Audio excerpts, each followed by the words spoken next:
She literally spent $150,000 on her birthday, in my hotel.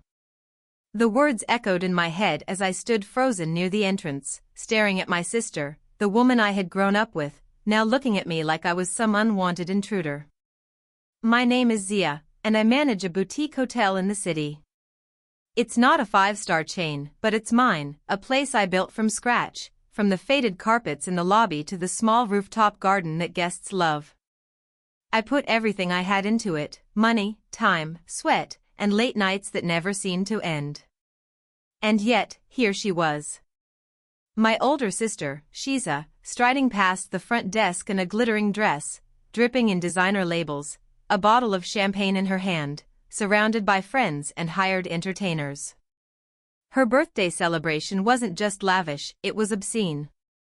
A $150,000 party thrown in my hotel, turning my carefully curated spaces into her personal playground. At first, I forced a smile. Family, right? You have to support them, even when they're making questionable decisions with your property. But then she saw me. And the smile vanished. Kick this homeless person out, she snapped to the staff, her voice slicing through the ambient chatter of clinking glasses and laughter. I froze. My stomach sank. My own sister, someone I had shared my childhood secrets with, my small victories, my dreams, was calling me homeless in front of everyone. A stranger might have shrugged it off, but this wasn't just anyone. This was Shiza, the woman who knew everything about me. I tried to laugh it off, brushing past the comment like it didn't sting, but my hands were shaking. The staff looked at me awkwardly, and I realized my own dignity was being auctioned off along with the bottles of champagne. Shiza has always had a way of making people feel small. Growing up, she was the golden child, top of the class, praised by parents, always the first to get the latest gadgets or designer clothes. I was the quiet one, the responsible one, the one who worked behind the scenes while she collected attention and admiration. And now, she was doing it again, turning my hotel, my hard work, into her stage, and me into a punchline. But beneath the anger and humiliation, a tiny seed of unease took root. There was something calculated in her cruelty, something that went beyond birthday extravagance. She wasn't just spoiled, she was enjoying this moment at my expense. And if this was a glimpse of her true colors, I realized I might not just be facing embarrassment tonight. I clenched my fists at my sides and forced myself to step back, smile, and greet the guests. Because one thing was certain, this wasn't over. Something told me Shiza had no idea who she was really messing with, and that thought, dark and thrilling, lingered at the edge of my mind even as Shiza laughed with her friends, swirling champagne glasses and posing for photographers. A knot of unease tightened in my chest. Something about the way she had singled me out, the sharp, casual cruelty of calling me homeless in front of everyone, didn't feel spontaneous. It felt planned. Over the next few days, the red flags started piling up. First, the money. Shiza had borrowed from the hotel's event fund for her party, a fund I had painstakingly saved for renovations and staff bonuses. She brushed off my concerns with a flick of her perfectly manicured hand. "Don't be dramatic, it's just a party," she said. But the accounts didn't lie. Every cent spent on glittering decor, performers, and private chefs had come straight from my hard-earned profits. Then came the secret calls. I noticed her sneaking into corners of the hotel to talk on the phone, her voice low, urgent. She'd laugh and then end the call abruptly whenever I approached. Later, I overheard snippets, phrases like "don't worry, it's all under control and make sure he doesn't see this coming." Something was clearly going on behind my back, something that had nothing to do with celebrating a birthday. Favoritism wasn't new for her, but now it felt strategic. Staff who had once respected me were bending over backward for her, even ignoring my direct instructions. I tried to assert myself, reminding them the hotel belonged to me, but her charm, sharp, commanding, irresistible, made it hard. One moment they were following my lead, the next, they were catering to her whims as if I were invisible. Even the guests seemed to sense it. Some whispered, exchanging awkward glances whenever I tried to speak or offer assistance. My own sister, the person I had trusted most, had undermined me so subtly that I almost doubted my own perception. I felt my confidence eroding, replaced by exhaustion and self-doubt. How could someone so close, someone I had loved and protected, betray me in ways so calculated, so cruel, yet hidden behind laughter and charm? At night, I would sit alone in the quiet lobby, staring at the empty chairs and polished floors. I replayed the party over and over, each detail sharpening the sense that Shiza wasn't just being selfish, she was testing boundaries, measuring reactions, seeing how far she could push me before I snapped. And the worst part? I didn't know why. Was it jealousy? Greed? Or something more sinister I couldn't yet see? Every laugh she shared, every whisper behind closed doors, every favor she demanded at the hotel chipped away at my certainty. I had built this place with my own hands, yet I felt like a guest in my own home. Somewhere deep inside, I knew this was just the beginning. The unease lingered, unshakable, and for the first time, I realized that the person I had always called my sister might also be my most dangerous enemy. Tea hit me like a punch I didn't see coming. I had been staring at the hotel's accounting files for hours, double-checking every transaction after Shiza's party. I needed to understand exactly what she had done, and that's when I saw it, the extent of her betrayal. She hadn't just spent $150,000 recklessly. She had siphoned funds from my hotel's accounts, redirected supplier payments, and even forged approvals to make it look legitimate. Every cent of profit I had painstakingly saved, every investment meant to secure the future of my hotel, had been manipulated, gone, under her name. The shock froze me. I felt my stomach twist, a mixture of disbelief and the sharp sting of betrayal. This wasn't just a spoiled sister splurging on a party. This was deliberate, calculated theft, right from under my nose. She had used my own family's trust as a weapon, disguised as celebration. And then the whispers from staff, the secret calls, the favors they bent over backward to grant her, all of it clicked into place. Shiza hadn't been reckless or naive. She had been planning, executing, and covering her tracks while making me look like the incapable one. I ran to the rooftop garden, the place I had always come to think clearly. I gripped the railing, staring out at the city lights, the cool night air biting at my face. Rage and heartbreak battled inside me, one moment threatening to consume me entirely. How could someone I had grown up with, someone who called herself my sister, stoop this low? How could she betray the very person who had supported her, who had helped her shine in public while quietly carrying the weight of reality behind the scenes? I thought about confronting her immediately, screaming, shoving the truth in her face. But a cold clarity settled in. Acting on impulse would only satisfy her ego, give her the thrill of watching me react. No. I needed patience. I needed strategy. I needed to turn her own arrogance against her. The betrayal wasn't just financial, it was personal. She had humiliated me, undermined me, and now threatened everything I had built. But the fire it sparked inside me was different from any anger I had felt before. This was precise, focused, a simmering determination that whispered, "She thinks she's untouchable, but she hasn't met the real me yet." I clenched my fists and made a vow. I wouldn't just reclaim what was stolen. I would expose her for who she really was, dismantle the facade she hid behind, and make sure everyone knew the truth. The plan would require patience, cunning, and a careful eye. She had underestimated me, thought her wealth and charm would shield her. But tonight, standing under the cold glow of the rooftop lights, I realized one thing clearly: the real game was just beginning. And when it ended, Shiza would regret every moment she ever thought she could get away with betraying me. I sat alone in the empty lounge, the silence pressing in like a physical weight. The glittering remnants of Shiza's party still lingered in the corners, the overturned champagne glasses, crumpled napkins, and a faint scent of expensive perfume that made my stomach turn.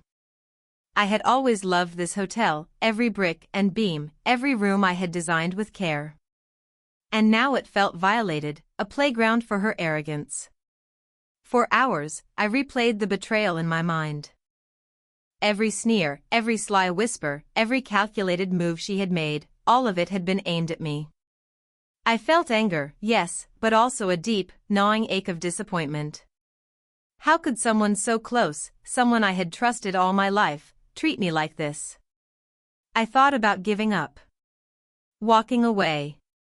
Letting her enjoy the hotel, the money, and the attention she craved while I disappeared quietly. But then my gaze fell on the small plaque near the reception, built with vision, dedication, and heart. I realized something crucial. I hadn't built this hotel for her. I hadn't poured my life into it to hand it over to someone who saw me as less than human. Everything I had worked for, every late night and sacrifice, wasn't something she could just take. And more importantly, this betrayal, her arrogance, was the spark I needed to finally stop being afraid. The anger inside me shifted. It sharpened, focused, and became fuel. I wouldn't let my hurt dictate my actions, I would let my mind take control.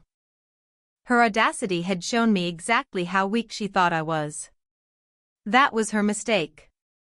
I pulled out my laptop and started going through every transaction from the past year, every email, every memo, every ledger. Patterns emerged, small manipulations, misappropriations of funds, and signatures that didn't match. Each discovery made my resolve stronger. I wasn't just taking back what was mine, I was preparing to expose her for the calculated betrayal she had orchestrated. And then the trigger moment came. I found a bank transfer she had tried to hide, moving tens of thousands of dollars into an account I didn't know existed. Seeing it there, unguarded, made something inside me snap. I realized she wasn't untouchable. Every lie she had built was a thread, and I was ready to pull them all apart. I leaned back in my chair, chest heaving, a fire burning in my eyes. This was no longer about anger or heartbreak. It was about justice, about reclaiming what was rightfully mine. I had been underestimated for too long, treated as insignificant, and mocked for trusting the wrong person. Tonight, that changed. I stood, feeling the weight of determination replace the heaviness of betrayal. Shiza thought she had won. She thought she could humiliate me and walk away unscathed. But she had no idea what was coming. And for the first time since the party, I smiled, not out of joy, but out of a quiet, terrifying certainty. I was about to take control. This wasn't just about money or a hotel anymore. This was about proving who I really was. And she was about to learn the hard way. By morning, the pain had settled into something colder and far more dangerous. Clarity. I didn't confront Shiza. Not yet. That was the first rule I made for myself. People like her thrived on reactions. If she thought I was broken, angry, or desperate, she would tighten her grip and erase her tracks. So instead, I did the opposite. I smiled. I apologized for overreacting at the party. I even thanked her for choosing my hotel for her birthday. Her eyes sparkled with victory. Perfect. Step 1 was evidence. Quiet, undeniable, irreversible evidence. I audited every transaction tied to the birthday event, vendors, decorators, performers. I contacted them casually, pretending to confirm invoices. That's when the cracks started to show. Some payments were duplicated. Others were sent to accounts that didn't belong to the vendors at all. A few admitted, nervously, that Shiza had told them to adjust the numbers and assured them it was approved by me. It wasn't. I saved everything. Screenshots. Emails. Call logs. I backed them up in 3 places, cloud storage, an external drive, and with a lawyer friend who owed me a favor. If anything happened to my laptop, the truth would still survive. Step 2 was exposing the lie without revealing my hand. I let Shiza continue playing queen of the hotel. She ordered staff around, booked suites under her name, and hinted loudly that she might take over hospitality someday. She still introduced me to her friends as just managing things for now. Every insult was a gift. Every overstep dug her hole deeper. Then came the trap. I announced, publicly, that the hotel was being considered for a luxury partnership. Big investors. Serious money. I watched her closely when I said it. Her posture changed. Her interest sharpened. Within hours, she was making calls again, whispering, plotting, pushing for control. Exactly what I needed. She started moving money faster. Sloppier. Trying to make herself look essential. That's when I caught her forging my digital signature on a proposal, one that would have transferred partial ownership if approved. That single document was everything. Step 3 was timing. I didn't act immediately. I waited until she felt safest. Until she bragged. Until she laughed about the homeless joke again, louder this time, in front of people who mattered. Until she believed she had already won. The tension was unbearable. Every dinner together felt like sitting across from a stranger wearing my sister's face. Every smile from her made my chest burn. But I stayed calm. Because this wasn't about revenge fueled by rage. This was about precision. Shiza still thought she was in control. She thought I was weak, embarrassed, and grateful to still be allowed in my own hotel. What she didn't know, what made my hands shake with anticipation, was that every move she made was now documented, dated, and waiting. And soon, very soon, she wouldn't be the one deciding who belonged here. The stage was set. The spotlight was ready. All that remained was the moment I pulled the curtain back. The night Shiza chose to celebrate herself again was the night everything collapsed.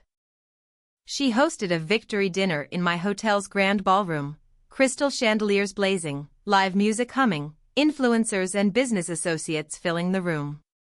She wore red, confident, untouchable. This time, she made sure everyone knew she was the reason the hotel was thriving. And once again, she saw me near the entrance. She smirked and said it loudly, deliberately, for the room to hear. "Why is this homeless person still here?" Laughter rippled through the crowd. I didn't flinch. I smiled. At exactly 9 p.m., I stepped onto the small stage beside the projector screen. The music faded. Conversations stalled. Shiza turned sharply, irritation flashing across her face. "What are you doing?" she hissed. "Just finishing your birthday gift," I said calmly. I nodded to the technician. The screen lit up. The first slide showed bank transfers, dates, amounts, recipient accounts. $150,000 highlighted in bold. A murmur spread through the room. Then audio played. Shiza's voice. Clear. Confident. "It's his hotel, but he's stupid. Just move the money. He won't notice." The room went dead silent. Her smile shattered. "That's fake," she snapped. I clicked again. Emails appeared, vendors confirming inflated invoices at her request. Digital signatures forged with timestamps. A proposal transferring partial ownership, signed by me while I was out of the country.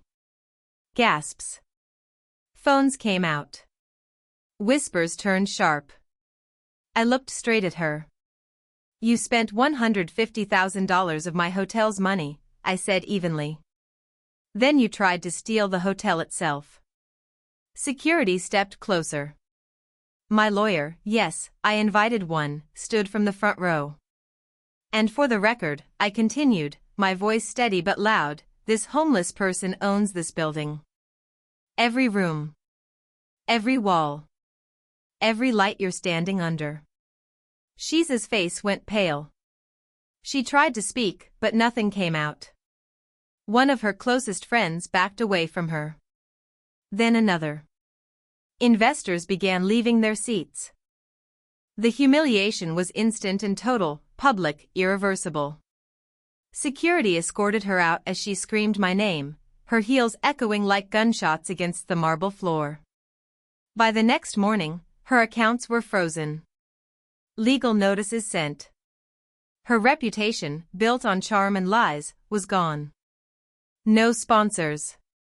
No allies. No stage. And me? I stood in the quiet ballroom, sunlight pouring through the windows, and finally felt something I hadn't felt in years. Peace. She spent $150,000 to feel powerful for one night. I spent nothing and took my life back. She tried to kick a homeless person out of my hotel, and ended up with nowhere left to stand. Weeks later, the hotel had returned to its rightful rhythm. The rooms sparkled under the morning sun, staff moved confidently through the halls, and guests praised the warmth and attention that only a true owner could provide. The chaos Shiza had created, the theft, the humiliation, the audacity, was nothing but a distant memory, etched into the past like a warning for anyone who underestimated me. Shiza, meanwhile, was a ghost in my world. Her social media posts dwindled to awkward attempts at justification. Invitations stopped arriving. Business contacts who once fawned over her now avoided her altogether. Her expensive dress, glittering parties, and sharp words hadn't protected her, they had exposed her. And the world had seen it. The woman who mocked me, tried to humiliate me, and called me homeless in front of everyone, was now powerless, stripped of influence, and publicly humiliated. For me, the aftermath wasn't about vengeance anymore. It was about freedom, the kind of freedom that comes from reclaiming control over your life, your work, and your dignity. I walked through the hotel lobby one evening, the golden light of sunset reflecting off the polished floors, and felt a profound sense of ownership, not just over the building, but over the life I had fought for. Every decision, every sacrifice, every sleepless night had been worth it. People started noticing the change too. Friends, colleagues, even strangers began to respect not only the hotel but me, the owner, the strategist, the woman who had turned betrayal into triumph. The lessons I learned through this ordeal were invaluable: trust wisely, protect your boundaries, and never let someone else's arrogance define your worth. To everyone watching this story, have you ever been betrayed by someone you loved? Felt small, humiliated, or powerless? I want you to remember this: betrayal doesn't define you. It reveals your strength, if you're willing to fight for it. Comment below with your own stories. Share them. And don't forget to subscribe, because sometimes the best revenge isn't just reclaiming what was taken, it's rising stronger than anyone expected. And for the final, poetic justice, she spent $150,000 to make me feel small, but in the end, the homeless person was the one standing tall, while the sister who mocked me had nowhere left to stand. The tables had turned, the lesson was clear, and the fire she tried to extinguish in me burned brighter than ever.